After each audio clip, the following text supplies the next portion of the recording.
আছে না আর একটু পর, না হলে পারবি না তো। কিছু না, আর একটু পর।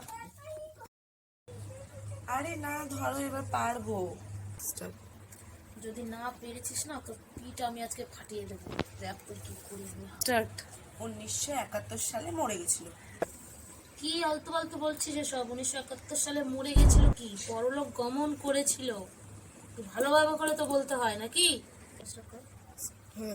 পারবো পারবো বলে তো, তো আগেই তো পারবো পারবো বলে খুব লাফাচ্ছিলি।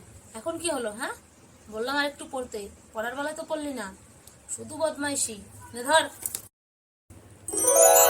কি লিখেছিস এসব? কাকের ঠ্যাং, বগের ঠ্যাং, এটা কোনো হাতে লেখা হলো? স্টার্ট। কি করছিস এগুলো তুই? এটা করছিস এগুলো? দেয়ালে হাত দিয়ে এখানে ঝুলছিস ওখানে ঝুলছিস, এগুলো কি স্বভাব তো? পড়ার বেলায় লবডঙ্গা, শুধু এসে টয়লেট যাবো, এই করবো এই করবো। এখন আসিস না, শুধু খেলা পেলেই হচ্ছে। বাইরে টয়লেট করতে গিয়েও খেলা শুরু করে দিয়েছি। এরকম গোটা গোটা করে লিখবি, তাহলে পরীক্ষায় ভালো নাম্বার পাবি, বুঝলি?